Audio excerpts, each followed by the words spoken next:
노루목 마을에 저물어가는 노을은 평소라면 평화로운 황금빛이어야 했으나 오늘 김부잣집 뒷마당을 적시는 빛은 마치 누군가의 심장에서 뿜어져 나온 선혈처럼 붉고도 선을 했다. 대지를 감싸 안은 공기는 비정상적으로 차가웠으며 나뭇가지 하나 흔들리지 않는 정적 속에서 오직 한 사내의 거친 숨소리만이 대기를 찢어밟히고 있었다.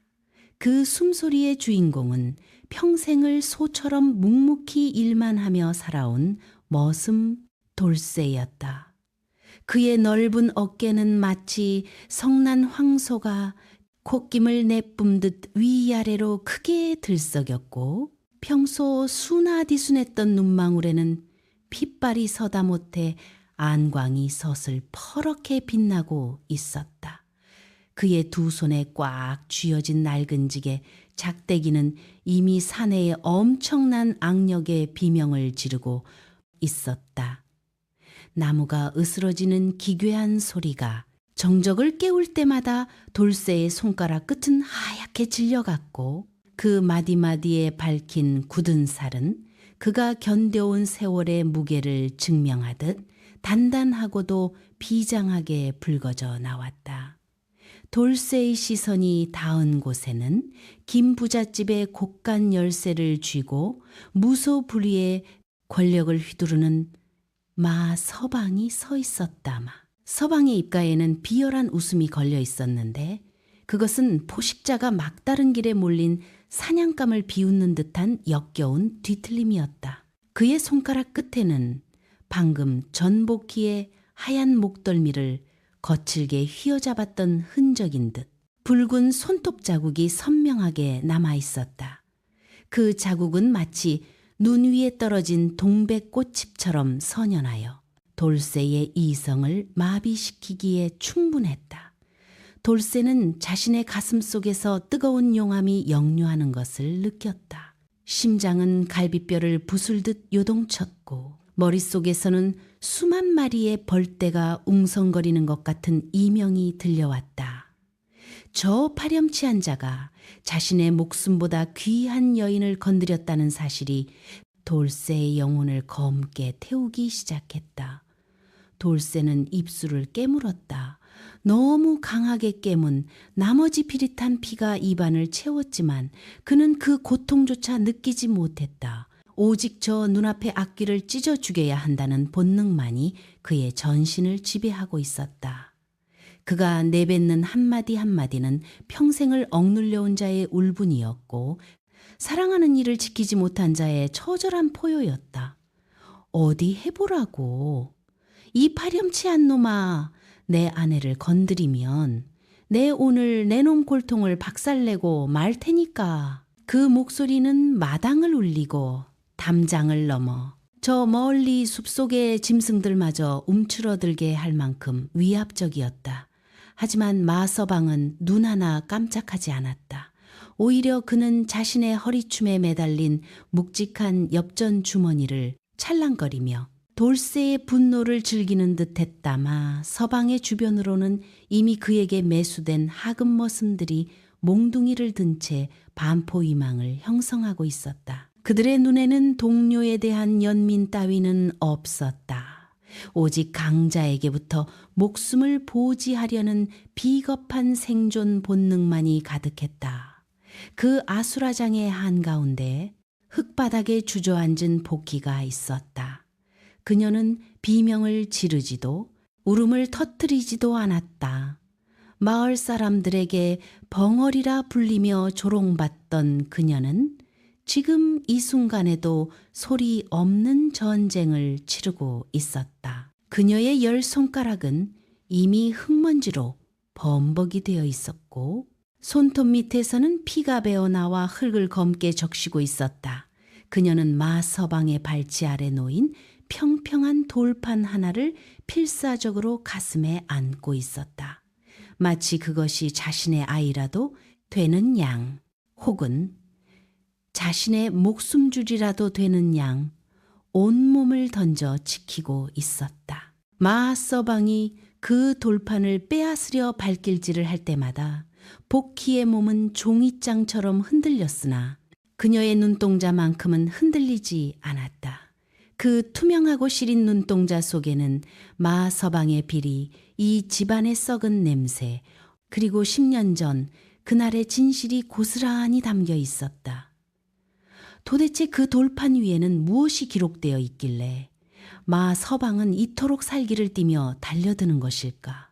그리고 평생을 죽은 듯 살던 돌쇠는 왜 이토록 광기 어린 모습으로 변한 것일까? 이 지독한 악연의 실타래를 풀기 위해서는 시간이 멈춘 듯한 이 핏빛 현장에서 잠시 고개를 돌려 모든 불행의 시작이었던 10년 전 그 지독하게도 시리고 쓸쓸했던 가을날로 돌아가 봐야 한다. 10년 전의 노루목 마을은 풍요의 계절을 맞아 황금빛 물결이 넘실댔지만 돌쇠에게 그 가을은 죽음보다 깊은 고독의 계절이었다. 부모의 얼굴조차 기억하지 못한 채 길가에 버려진 돌쇠에게 세상은 그저 차가운 흙바닥과 매정한 바람뿐이었다. 배고픔에 지쳐 소나무 껍질을 벗겨 씹고 엄동설 안에는 짐승의 체온을 빌려 헛간에서 잠을 청하던 그 어린 소년이 김 부잣집의 머슴으로 들어온 것이 바로 그 해였다. 처음 그가 김 부잣집의 대문을 들어설 때 그는 자신이 인간이 아니라 말하는 짐승으로 팔려온 것이라 여겼다. 김 부자는 그를 보며 사람의 눈이 아닌 시장통의 소를 고르는 축산업자의 눈으로 그의 근육과 치아를 살폈다. 돌쇠는 짐승처럼 일했다. 아니, 짐승보다 더 독하게 일했다. 남들이 한 번 도끼질을 할 때 그는 3번을 내리쳤고 겨울날 새벽이면 남들보다 한 시즌 일찍 일어나 마당에 쌓인 눈을 치웠다.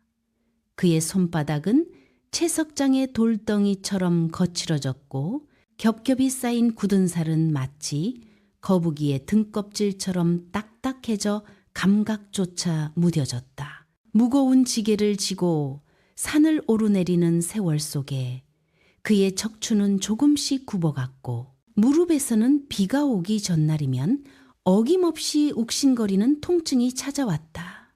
하지만 김 부자는 그에게 단 한 번도 따뜻한 미움을 건네거나 어깨를 두드려주지 않았다. 그저 미련해서 쓸만하다는 말 한마디가 그가 들은 최고의 찬사였다. 그런 그에게 어느 날 운명이라는 이름의 거대한 파도가 덮쳐왔다. 장터 한복판, 다리 밑 구정물이 흐르는 그늘진 곳에 누더기보다 못한 1000조각을 걸친 한 처녀가 쓰러져 있었다. 사람들은 냄새가 난다며 코를 막고 지나갔고 심지어 재수가 없다며 침을 뱉거나 어린아이들은 돌을 던지기까지 했다. 그녀의 얼굴은 떼국물로 가득했고 머리카락은 헝클어져 형체를 알아볼 수 없었지만 돌쇠의 눈에는 다른 것이 보였다. 그녀의 감긴 눈꺼풀 너머로 마치 꺼져가는 등불이 마지막 불꽃을 태우듯 간절하게 일렁이는 생명의 불꽃이 보인 것이다. 돌쇠는 자신도 모르게 그녀를 안아들었다. 앙상한 뼈마디가 고스란히 느껴지는 그녀의 몸은 마치 부러지기 쉬운 나뭇가지처럼 가벼웠다. 그날 돌쇠는 보름 동안 잠도 자지 않고 모은 품삯 전부를 털어 김이 모락모락 나는 국밥 한 그릇을 샀다. 그리고는 자신의 투박한 손으로 숟가락을 들어 그녀의 바짝 마른 입술을 적셔 주었다. 그녀가 혹여 사례라도 들릴까봐 돌쇠는 자신의 거친 호흡조차 죽인 채 정성껏 국물을 떠넣었다. 이보시오. 정신 좀 차려보시오. 죽으면 안 돼요. 세상이 아무리 모질고 시려도 따뜻한 밥 한 그릇은 먹고 가야지 않겠소. 제발 조금만 삼켜보시오. 돌쇠의 목소리는 갈라져 있었지만 그 안에는 세상을 향한 원망 대신 오직 한 생명을 향한 절박함이 깃들어 있었다. 처녀의 속눈썹이 미세하게 떨리더니 마침내 그녀가 서서히 눈을 떴다.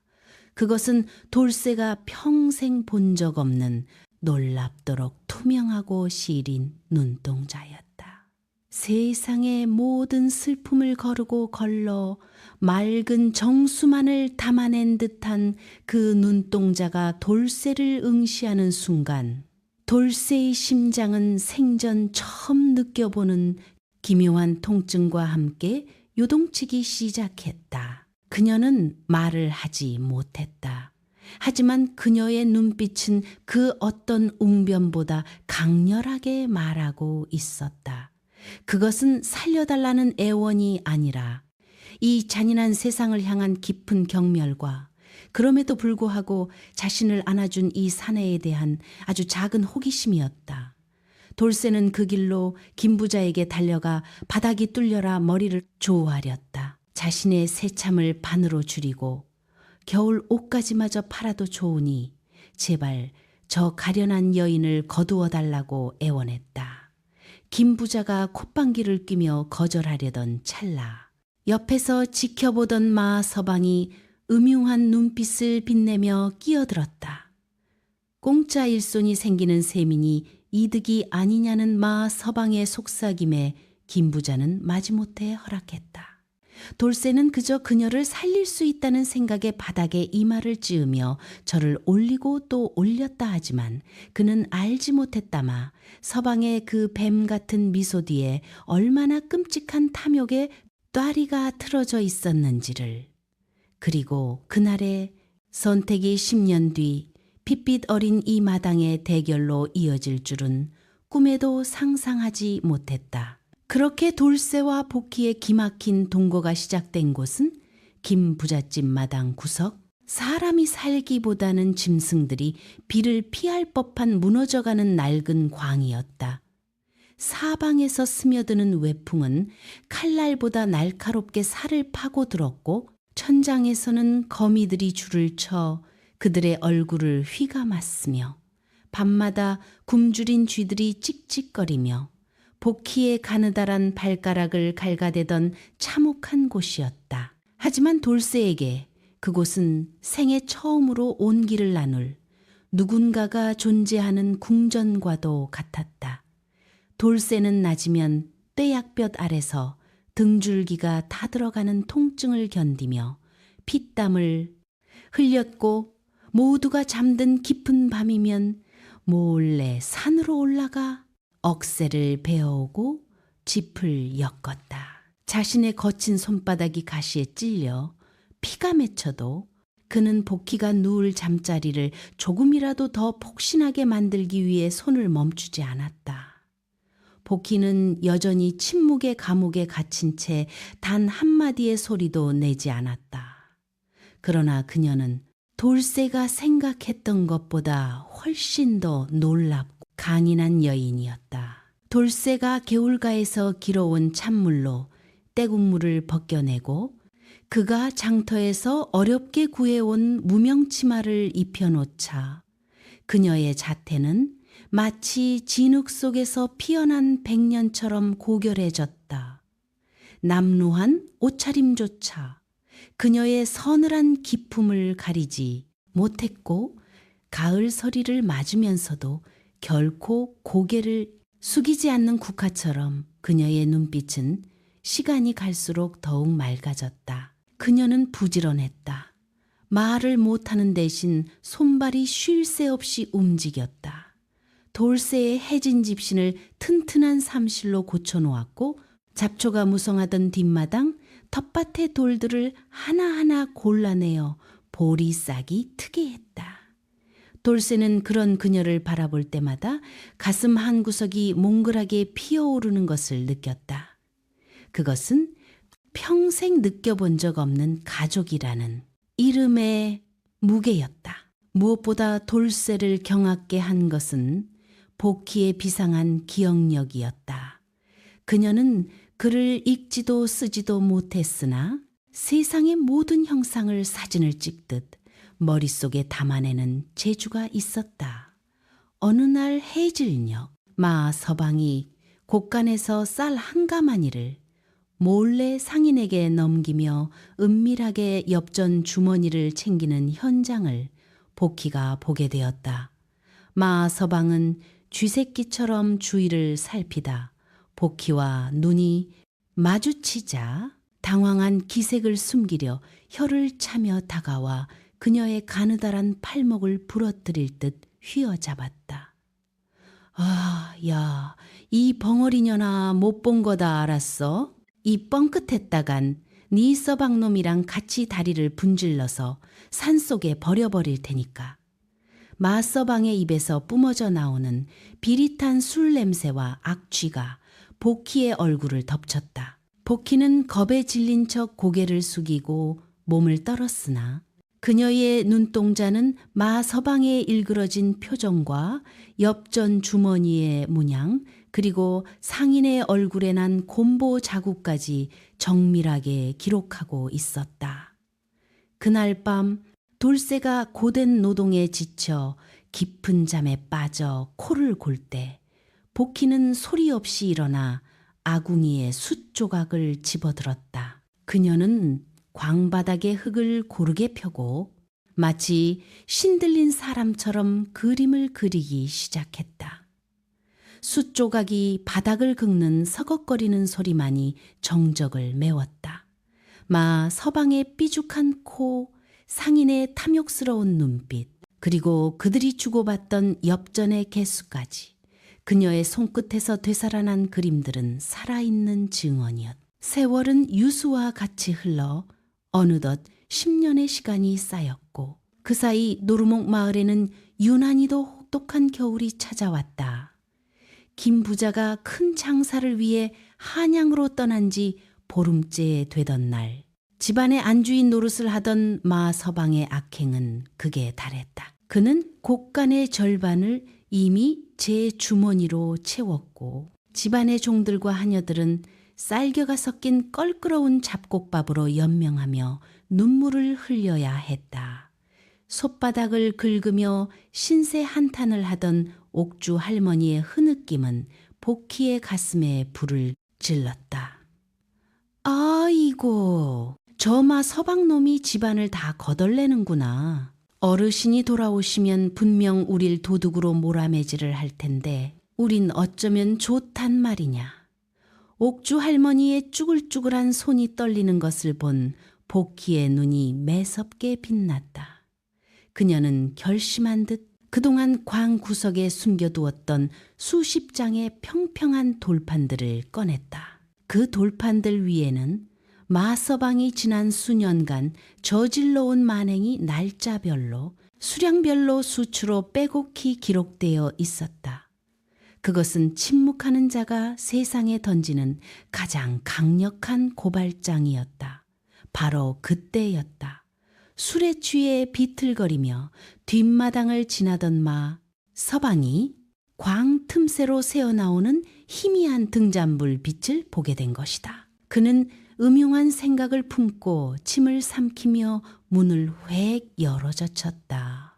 오, 이 벙어리 각시 남편도 없는데 혼자 뭘 그렇게 열심히 이게 뭐야? 마 서방의 눈에 들어온 것은 복희가 마지막 정리를 하던 돌판들이었다. 그곳에는 불과 몇 시간 전 마 서방이 쌀 5가마니를 빼돌리던 장면이 거울처럼 생생하게 그려져 있었다. 마 서방의 술기운이 단번에 달아나며 등줄기를 타고 식은땀이 흘러내렸다. 이 미천한 벙어리년이 자신의 목줄을 쥐고 있었다는 사실에 그는 앞이 캄캄해졌다. 공포는 곧 잔인한 폭력으로 변했다. 이 인연이 네가 감히 나를 고발하려고 이 요망한 년이 죽으려고 환장을 했구나. 마 서방은 복희의 머리채를 휘어잡고 방바닥으로 내팽개쳤다. 복희는 벙어리 냉가슴을 알 듯 소리 없는 비명을 지르며 바닥에 흩어진 돌판들을 필사적으로 가슴에 안았다마 서방은 그녀의 손가락을 하나씩 짓밟으며 돌판을 빼앗으려 했고 그 난투극 속에서 옆방에서 잠을 자던 돌쇠가 비명 같은 소리를 듣고 벌떡 일어났다. 돌쇠가 광문을 열었을 때 목격한 것은 자신의 전부인 여인이 짐승 같은 사내에게 유린당하고 있는 참혹한 광경이었다. 그 순간 돌쇠의 뇌리에는 평생을 억눌려온 노예의 순종 대신 사랑하는 이를 지켜야 한다는 야수 같은 본능이 깨어났다. 눈앞의 광경에 그의 이성은 가느다란 실처럼 끊어졌다. 그는 달려들어 마 서방의 멱살을 잡고 벽으로 내던졌다. 이 개만도 못한 놈! 내 아내에게서 그 더러운 손 떼지 못해. 돌쇠의 포효는 한겨울에 찬 공기를 얼려버릴 듯 위압적이었다. 마 서방은 뒤로 나자빠져 엉덩방아를 찧으면서도 비열하게 소리를 지르며 사람들을 불러 모았다. 이놈들이 짜고 도둑질을 하려 한다. 사람 살려. 머슴놈이 사람 죽인다. 이 도둑놈들아. 마 서방의 악에 바친 고함 소리에 김 부잣집 식구들이 횃불을 들고 하나둘 모여들기 시작했다. 횃불의 렁임 속에서 돌쇠와 복희는 순식간에 도둑과 살인 미수범으로 몰릴 위기에 처했다. 돌쇠의 가슴은 터질 듯 요동쳤다. 증거가 없었다. 아니, 증거는 복희가 안고 있는 저 돌판들이었으나 그를 모르는 상전들에게 저 그림들이 어떻게 보일지 알 수 없었다. 돌쇠의 머릿속은 하얗게 변했다. 저 무지한 군중 속에서 어떻게 아내를 지켜야 할지 그의 손등에는 공포와 분노로 소름이 돋아났다. 바로 그때였다. 대문 밖에서 육중한 말발굽 소리와 함께 흙먼지가 날렸다. 예정보다 사흘이나 일찍 돌아온 김부자의 행차였다. 김부자는 가마에서 내리기도 전에 마당의 소란을 보고 눈살을 찌푸렸다. 마서방은 이때다 싶어 피가 흐르는 제 이마를 일부러 바닥에 찧으며 김부자의 가마 앞으로 기어갔다. 어르신, 죽을 죄를 지었습니다. 제가 저 돌쇠놈과 벙어리년이 곡식을 훔치는 것을 막다가 이 지경이 되었습니다. 저 요물 같은 년이 그림 장부를 만들어 어르신을 모함하려 했습니다. 어서 저놈들을 잡아 죽여주십시오. 마 서방의 목소리는 울음 섞인 연기로 가득했고 모여든 머슴들은 마 서방의 위세에 눌려 고개를 숙였다.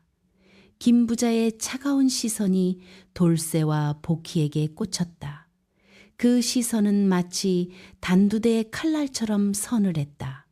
돌쇠는 무릎을 꿇으면서도 복희의 어깨를 감싸 안았다. 그의 심장 박동 소리가 복희의 등에 고스란히 전달되었다.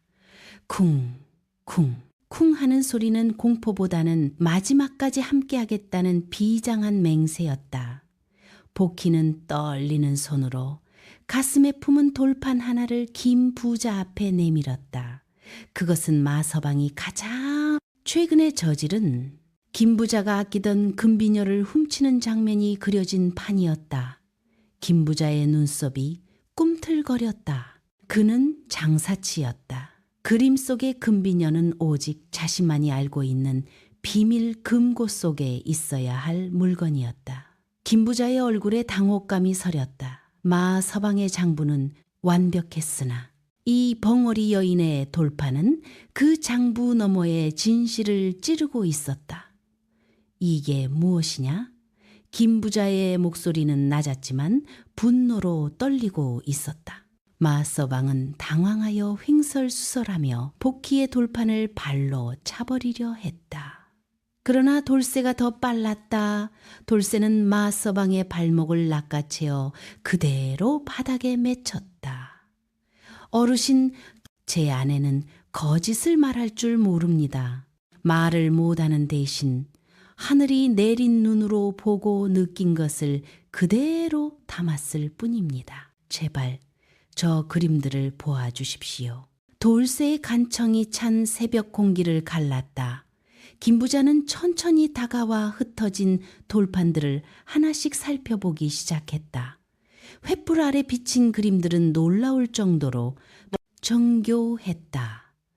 날짜, 시간, 물품의 개수, 그리고 마서방의 표정까지. 김 부자는 자신의 재산이 어떻게 갉아먹히고 있었는지, 믿었던 신복이 어떻게 자신의 뒤통수를 치고 있었는지를 그림을 통해 목격하고 있었다. 마서방의 얼굴은 잿빛으로 변해갔고 그의 손등에는 공포로 인한 경련이 일어났다. 하지만 마서방은 여기서 멈출 위인이 아니었다. 그는 품속에서 날카로운 단도를 꺼내 들었다. 궁지에 몰린 쥐가 고양이를 물듯 그는 가장 가까이 있던 복희의 목에 칼날을 들이댔다. 모두 비켜.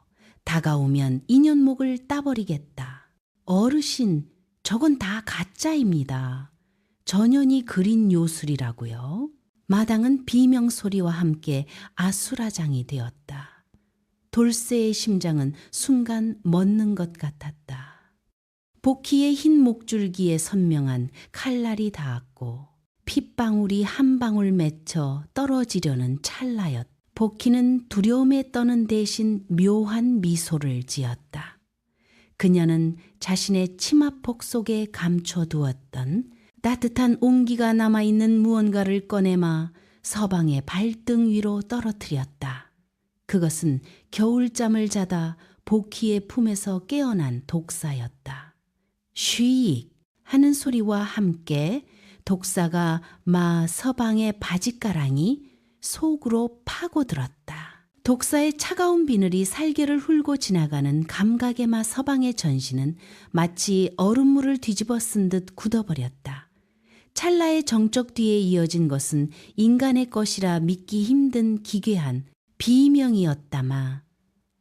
서방은 복희의 목에 겨누었던 단도를 허공에 내던지며 자신의 다리를 미친 듯이 털어대기 시작했다.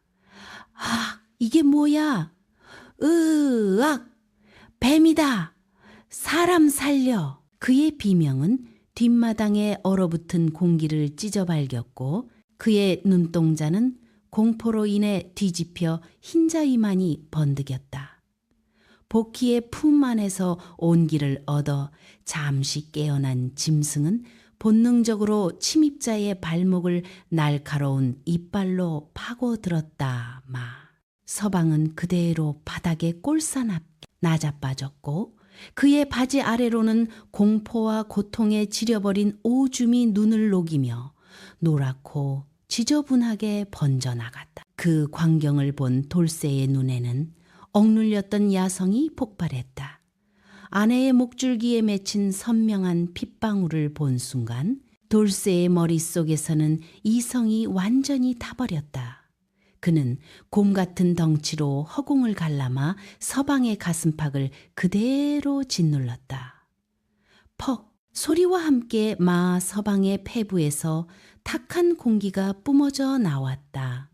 돌쇠의 두툼한 손은 몽둥이보다 무거웠다. 그는 지난 10년 동안 가슴에 쌓아두었던 무시와 멸시, 그리고 자신의 목숨보다 소중한 여인을 해하려 했던 자에 대한 분노를 실어 주먹을 내리꽂았다. 이 짐승만도 못한 놈 내 아내를 건드려 내 놈이 정녕 죽고 싶은 게냐.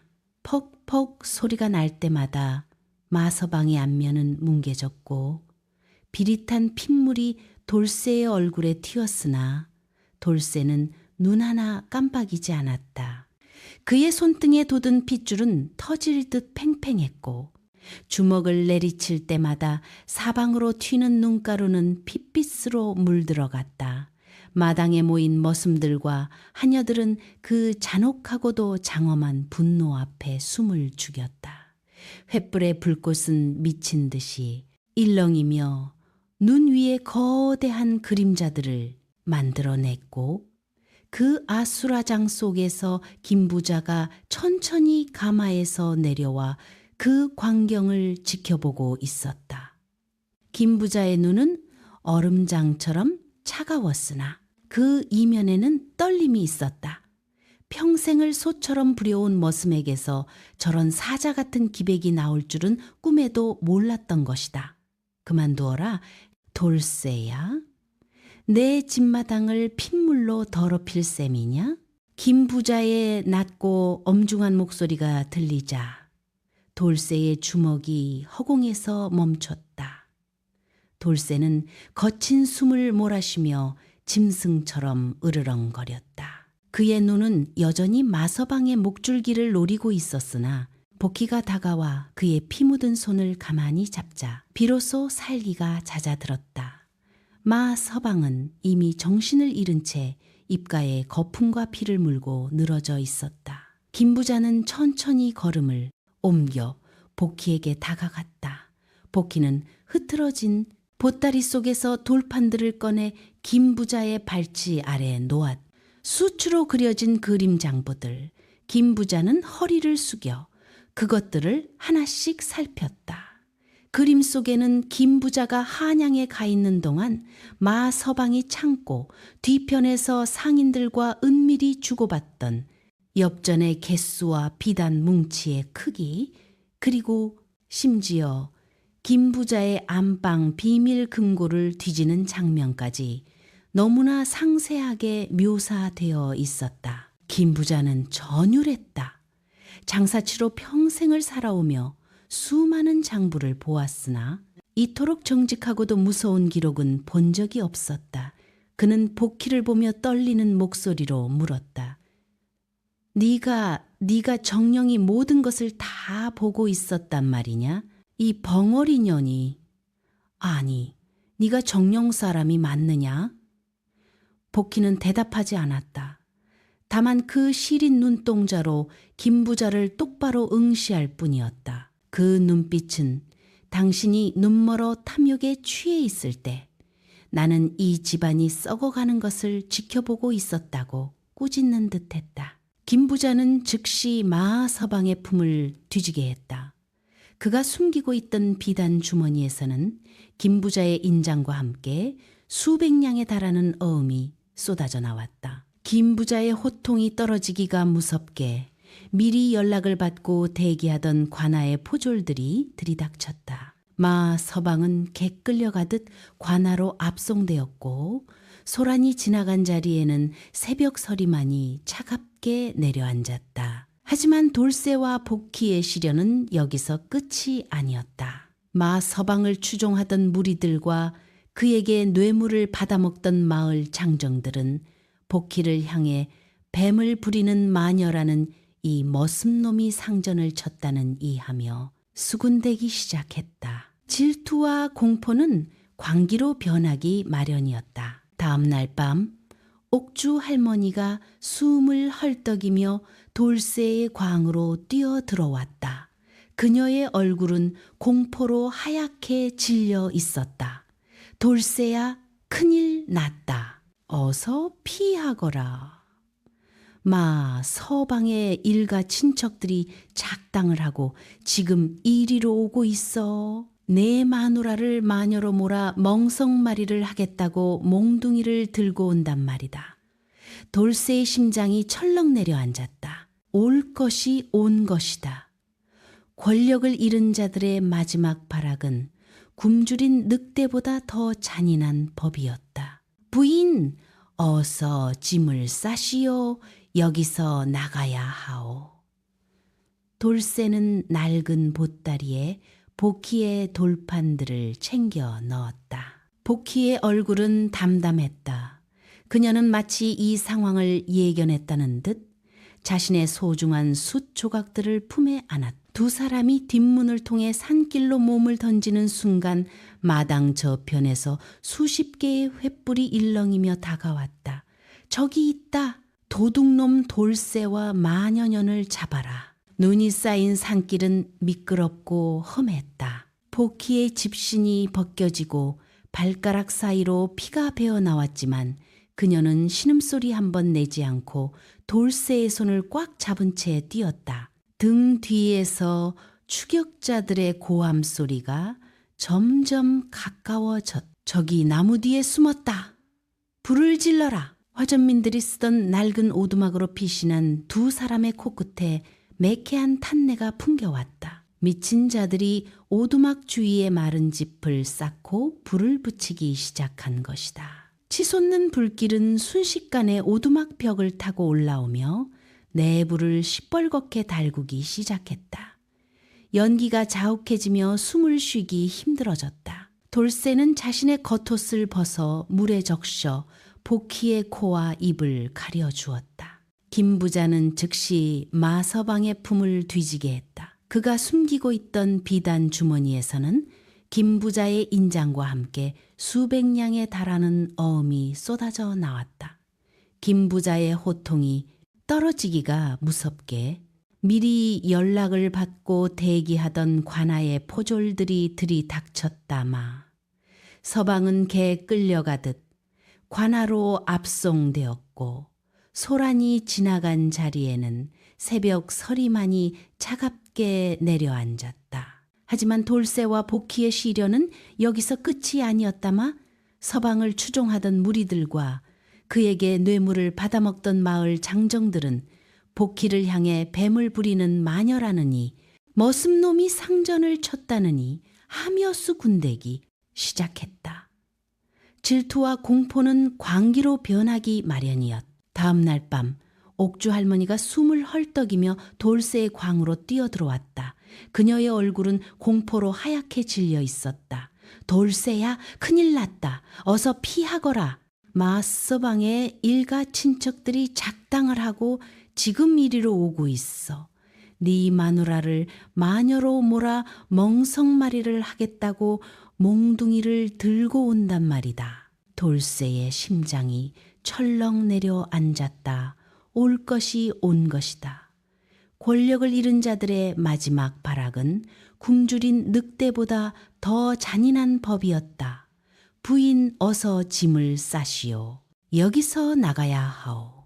돌쇠는 낡은 보따리에 복희의 돌판들을 챙겨 넣었다. 복희의 얼굴은 담담했다. 그녀는 마치 이 상황을 예견했다는 듯 자신의 소중한 숫 조각들을 품에 안았다. 두 사람이 뒷문을 통해 산길로 몸을 던지는 순간 마당 저편에서 수십 개의 횃불이 일렁이며 다가왔다. 저기 있다. 도둑놈 돌쇠와 마녀년을 잡아라. 눈이 쌓인 산길은 미끄럽고 험했다. 복희의 집신이 벗겨지고 발가락 사이로 피가 배어 나왔지만 그녀는 신음소리 한 번 내지 않고 돌쇠의 손을 꽉 잡은 채 뛰었다. 등 뒤에서 추격자들의 고함 소리가 점점 가까워졌다. 저기 나무 뒤에 숨었다. 불을 질러라. 화전민들이 쓰던 낡은 오두막으로 피신한 두 사람의 코끝에 매캐한 탄내가 풍겨왔다. 미친 자들이 오두막 주위에 마른 짚을 쌓고 불을 붙이기 시작한 것이다. 치솟는 불길은 순식간에 오두막 벽을 타고 올라오며 내부를 시뻘겋게 달구기 시작했다. 연기가 자욱해지며 숨을 쉬기 힘들어졌다. 돌쇠는 자신의 겉옷을 벗어 물에 적셔 복희의 코와 입을 가려주었다. 부인, 미안하오. 나를 만나 이런 고생만 시키고 내가 당신을 끝까지 지켜주겠다고 약속했는데 돌쇠의 눈에서 뜨거운 눈물이 뺨을 타고 흘러내렸다. 그 눈물은 열기에 마르기도 전에 복희의 손등에 떨어졌다. 복희는 돌쇠의 뺨을 가만히 어루만졌다. 그녀의 손길은 비단보다 부드러웠고 그 어느 때보다 단호했다. 그녀는 품속에서 마지막 돌판을 꺼냈다. 그 돌판에는 활활 타오르는 불길 속에 갇힌 두 사람과 그 오두막 바닥 아래 숨겨진 비밀 통로의 입구가 그려져 있었다. 돌쇠는 눈을 의심했다. 복희는 이 오두막이 김 부잣집 조상들이 난을 피해 숨어들던 피신처였다는 사실까지 알고 있었던 것이다. 돌쇠가 온 힘을 다해 썩은 바닥 널빤지를 뜯어내자 사람 하나 겨우 들어갈 법한 깊은 구멍이 나타났다. 부인, 먼저 들어가시오. 어서. 돌쇠가 복희를 먼저 내려보내고 자신도 구멍 속으로 몸을 던지는 순간 오두막의 석가래가 거대한 굉음을 내며 무너져 내렸다. 뜨거운 열기가 돌쇠의 등 뒤를 덮쳤으나 두 사람은 지하의 차가운 흙길을 따라 기어갔다. 얼마나 기어갔을까? 사방은 칠흑 같은 어둠이었고 오직 서로의 거친 숨소리만이 이 정표가 되어 주었다. 한참을 가던 복희가 갑자기 멈춰 섰다. 그녀가 벽면의 흙을 조심스레 긁어내자 작은 틈 사이로 한 줄기 빛이 들어왔다. 그런데 그 틈 너머로 보이는 광경의 두 사람은 숨을 멈출 수밖에 없었다. 그곳은 산 반대편 사찰의 뒷마당이었는데 관하로 압송된 줄 알았던 마서방이 웬 낯선 사내와 밀담을 나누고 있는 것이 아니겠는가. 마서방은 포졸들을 매수해 탈출했던 것이다. 이번 일만 잘 해결되면 한양에 그분께서 큰 보상을 하실 걸세. 김 부자의 목을 가져오는 날이 바로 자네가 노루목의 주인이 되는 날이야. 마서방의 뒤에는 김 부자조차 모르는 거대한 배우가 숨어 있었다. 그때 복희의 발밑에 있던 작은 돌덩이가 툭 하고 아래로 떨어졌다. 누구냐? 마서방의 날카로운 목소리가 들리더니 검은 그림자들이 두 사람이 숨은 구멍 입구로 서서히 다가오기 시작했다. 통로 안에는 더 이상 도망갈 곳이 없었다. 뒤는 불길로 막혔고 아픈 살인귀들이 기다리고 있었다. 복희는 돌쇠의 손바닥에 수추로 무언가를 급히 쓰기 시작했다. 그것은 평생 입을 열지 않았던 그녀가 처음으로 내뱉는 소리 없는 명령이었다검은 옷을 입은 자들이 담장을 넘어 쏟아져 들어오는 모습은 마치 굶주린 늑대떼가 사냥감을 에워싸는 형국이었다. 그들이 휘두르는 칼날은 차가운 달빛 아래 푸르스름한 살기를 뿜어냈고 별장에 고요했던 마당은 순식간에 비명과 금소금이 뒤섞인 아수라장으로 변했다.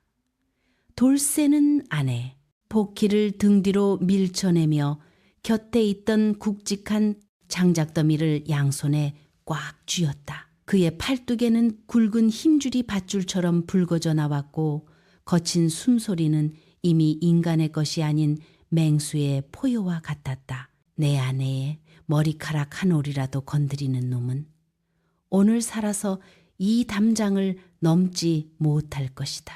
돌쇠의 외침이 별장 전체를 흔들었다.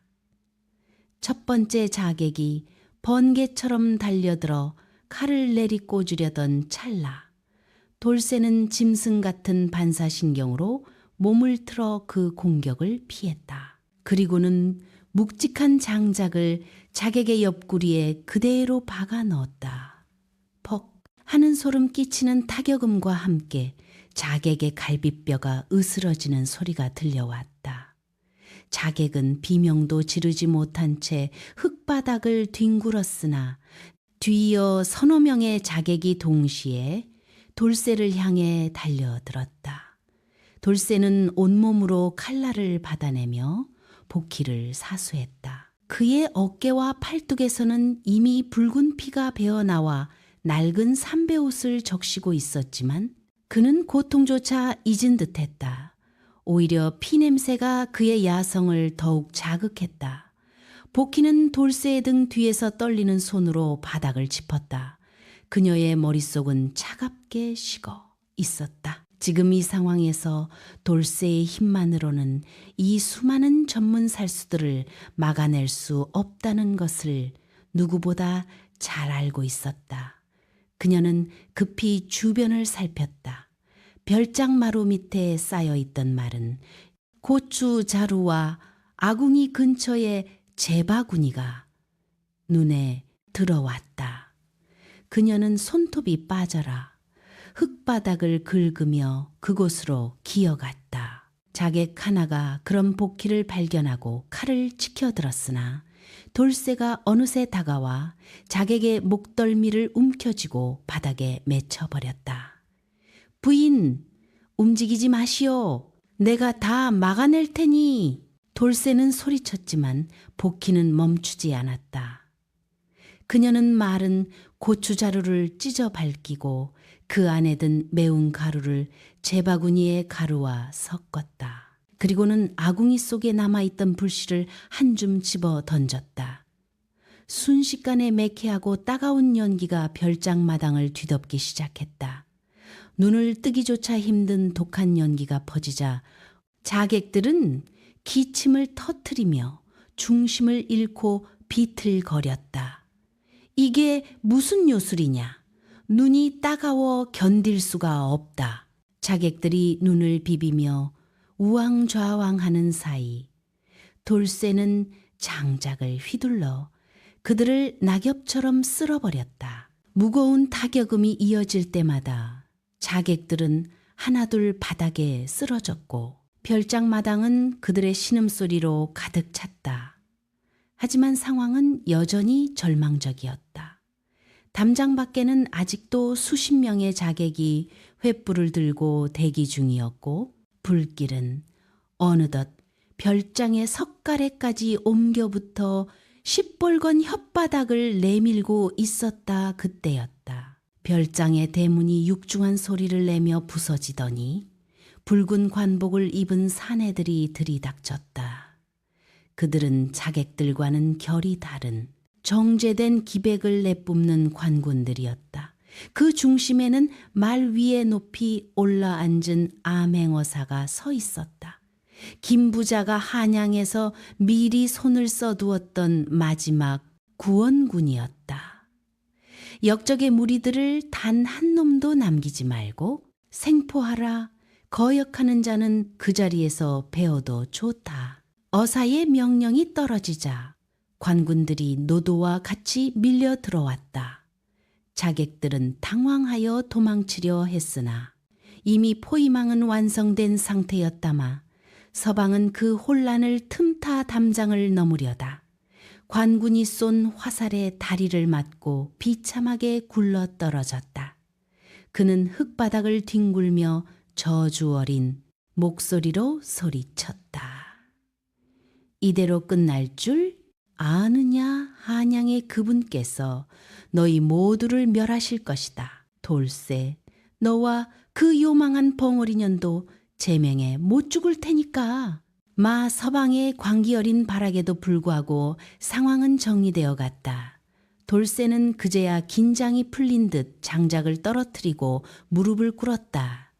그의 전신은 상처투성이었고 흘린 피로 인해 의식이 가물거렸다. 복희가 달려와 그의 머리를 자신의 무릎 위에 뉘었다. 그녀는 말을 하지 못했으나 그녀의 눈물 한 방울이 돌쇠의 뺨에 떨어졌을 때 돌쇠는 그 어떤 위로보다 깊은 평온을 느꼈다. 부인 우리가 해냈구려. 돌쇠의 목소리는 가냘팠지만 미소를 띠고 있었다. 어사는 천천히 가마에서 내려 두 사람 앞으로 다가왔다. 그는 복희가 가슴에 품고 있던 돌판들을 하나씩 거두어 드렸다. 달빛 아래 비친 돌판의 그림들은 사법을 집행하는 어사조차 경악하게 만들 만큼 명확한 영모의 기록이었다. 어사는 복희를 깊은 눈으로 바라보며 고개를 끄덕였다. 천한 신분 속에 이런 보배가 숨어 있었을 줄이야. 그대들의 공은 나라가 기억할 것이네. 다음 날 아침 노루목 마을에는 전무후무한 소식이 전해졌다.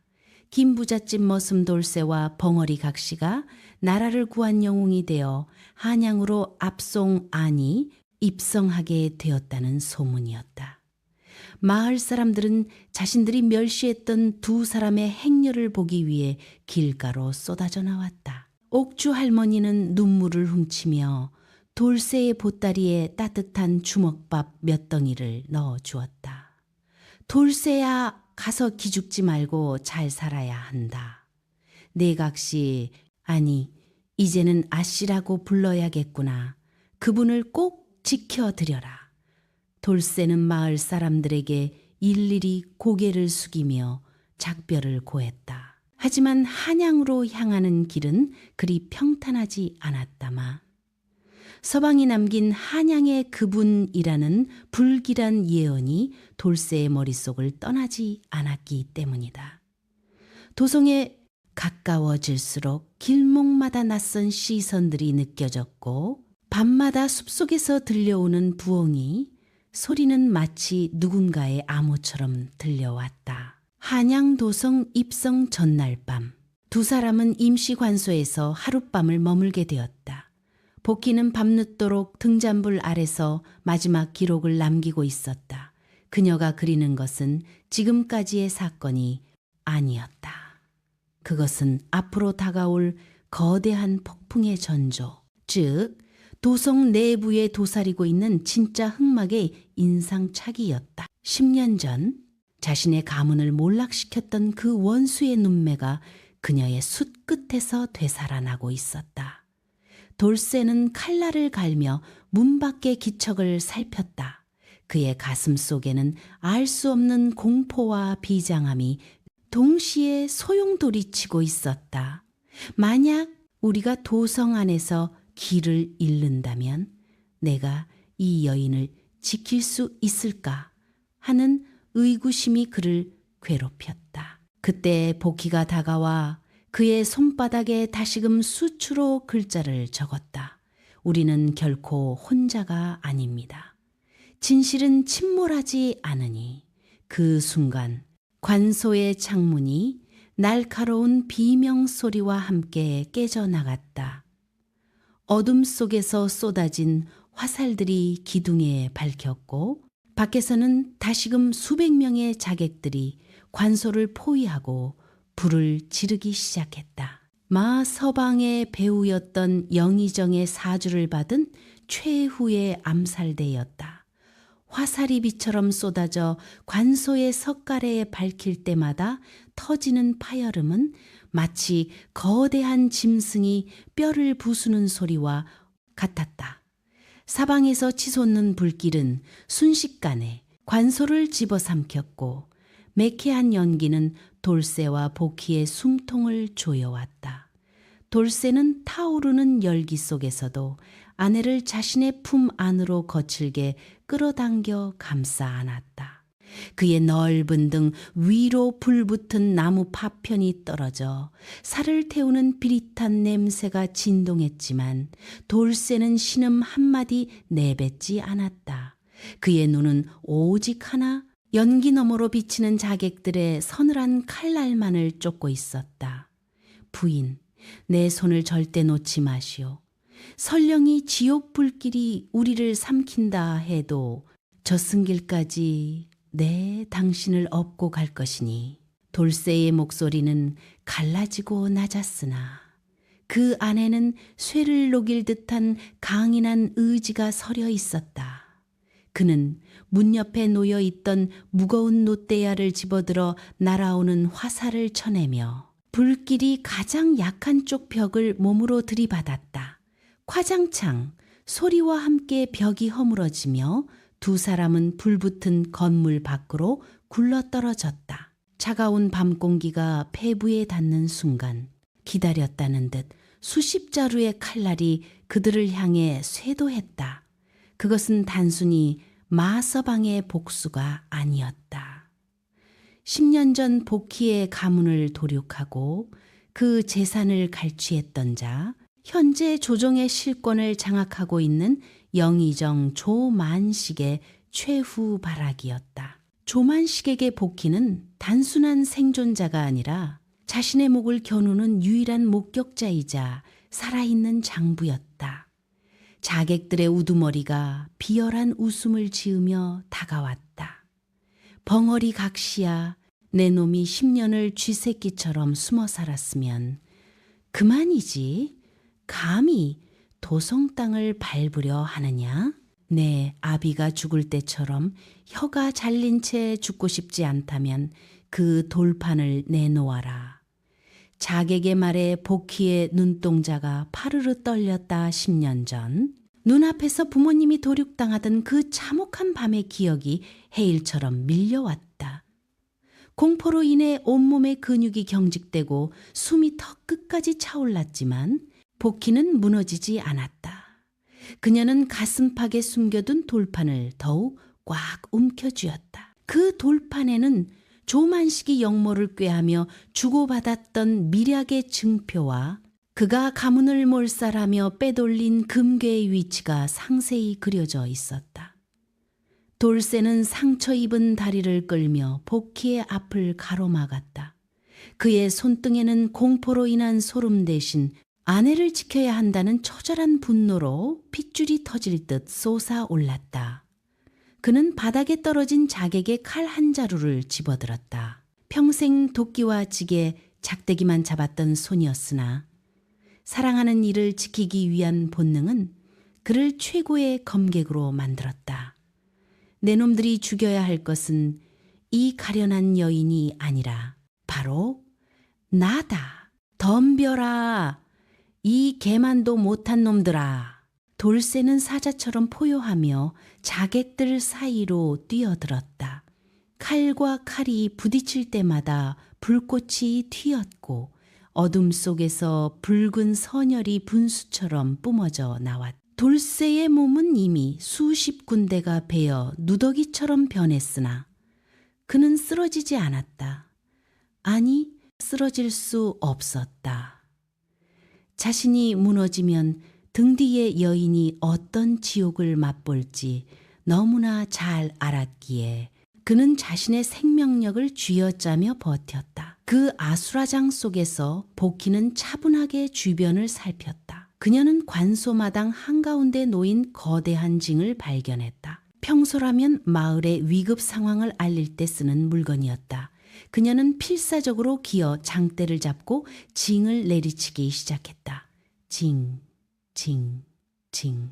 그 굉음은 적막한 밤의 고요를 깨부수며 도성 인근 산자락까지 울려 퍼졌다. 그것은 단순한 소음이 아니라 침묵의 세월을 깨트리는 복희의 절규이자 광군들을 향한 신호였다. 자객 우두머리가 당황하여 복희에게 칼을 휘두르려던 찰나 멀리서 수백 개의 횃불이 파도처럼 밀려오는 것이 보였다. 암행어사 출두야. 도성 수비대는 들으라. 역적 조만식의 사주를 받은 자들을 모조리 섬멸하라. 어사의 목소리가 천둥처럼 대지를 울렸다. 김 부자가 목숨을 걸고 도성으로 먼저 달려가 어명과 함께 병력을 이끌고 온 것이었다. 자객들은 당황하여 흩어지려 했으나 이미 광군들의 포위망에 갇혀 낙엽처럼 쓰러져 갔다. 상황이 정리되고 어둠이 걷힐 무렵 돌쇠는 피투성이가 된 채 복희의 발치에 쓰러졌다. 복희는 비명을 지르지도 못한 채 그를 껴안았다. 10년 전 다리 밑에서 자신에게 따뜻한 국밥을 건네주던 그 투박한 손이 이제는 차갑게 식어가고 있었다. 복희는 자신의 목구멍 깊은 곳에서 뜨거운 무언가가 치밀어 오르는 것을 느꼈다. 안 돼! 안 돼! 돌쇠씨!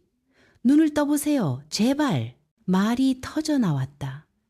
10년 동안 스스로를 가두었던 침묵의 빗장이 깨지는 순간이었다. 벙어리라 조롱받던 그녀의 목소리는 놀랍도록 맑고 애절했다. 그 목소리에 정신을 잃어가던 돌쇠가 간신히 눈을 떴다. 그는 피 묻은 손을 들어 복희의 눈물을 닦아주며 희미하게 웃었다. 부인 목소리가 참으로 고우시구려.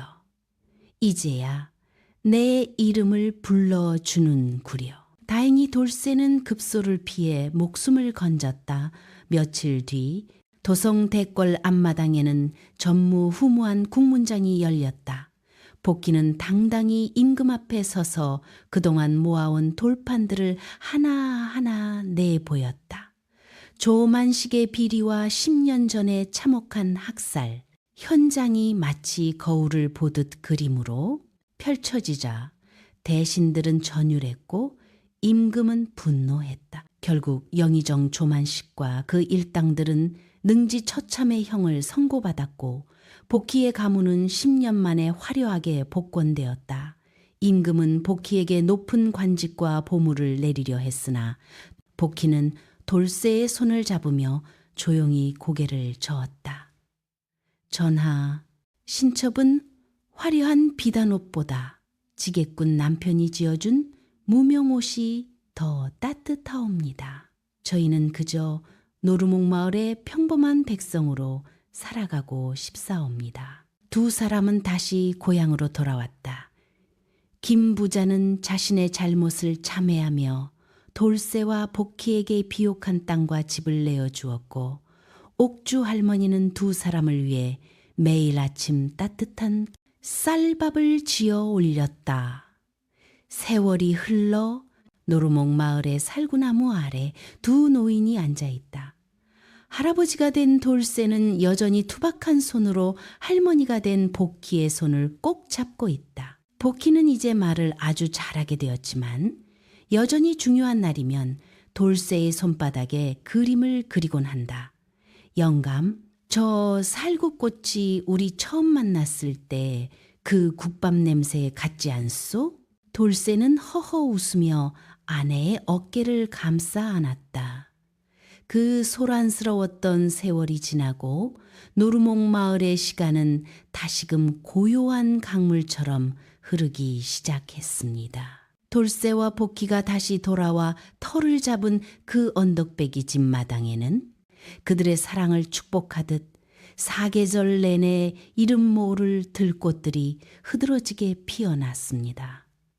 특히 마을 입구를 지키던 늙은 살구나무는 그날 이후 마을 전체를 포근히 덮을 만큼 거대하게 자라났지요. 사람들은 그 나무 아래를 지날 때마다 잠시 걸음을 멈추고 허리를 숙여 경의를 표하곤 했습니다. 그 나무의 뿌리는 억울했던 10년의 세월만큼이나 땅속 깊이 박혀 있지만 그 가지는 하늘에 닿아 돌쇠의 우직한 정과 복희의 맑은 넋을 온 세상에 전하고 있다고 믿었기 때문입니다. 세월은 다시 흘러 복희가 그렸던 돌판의 숫자국은 바래고 치열했던 기록들은 이제 전설이 되어 희미해졌을지 모릅니다. 하지만 우리가 누군가에게 대가 없이 건네는 따뜻한 눈길 속에는 여전히 돌쇠와 복희가 나누었던 그 지독하고도 아름다운 사랑의 피가 흐르고 있습니다. 말 못하는 이의 답답함을 내 가슴으로 먼저 느끼는 마음, 모진 풍파를 견디는 이의 거친 손을 가만히 맞잡아주는 그 온기가 바로 그들이 우리에게 남긴 살아있는 유산이자 기적인 셈이지요. 이야기꾼인 저도 이제 이 긴 악연과 인연의 기록을 갈무리하려 합니다. 돌쇠가 길 위에서 만났던 그 가련한 처녀가 혹은 복희의 곁을 묵묵히 지켰던 그 우직한 사내가 어쩌면 내일 아침 여러분의 삶이라는 문을 두드릴지도 모릅니다. 그때 여러분은 어떤 눈빛을 지어 그들을 맞이하시겠습니까? 여러분의 가슴 속에 품은 그 따뜻한 자애로움이 언젠가 어두운 세상을 환하게 비추는 황금 열쇠가 되기를 진심으로 기원합니다. 돌쇠와 복희의 방 안에서 새어나오던 그 은은한 등잔불은 오늘 밤도 꺼지지 않고 우리네 마음의 밤길을 밝히고 있습니다. 그 불빛이 여러분의 고단한 삶 속에서도 언제나 따스하게 켜져 있기를 바라며 여기서 정중히 인사를 올립니다. 긴 이야기 함께 해주셔서 참으로 고맙습니다. 오늘 밤 여러분의 꿈길에도 살구꽃 향기가 가득하시길 빕니다.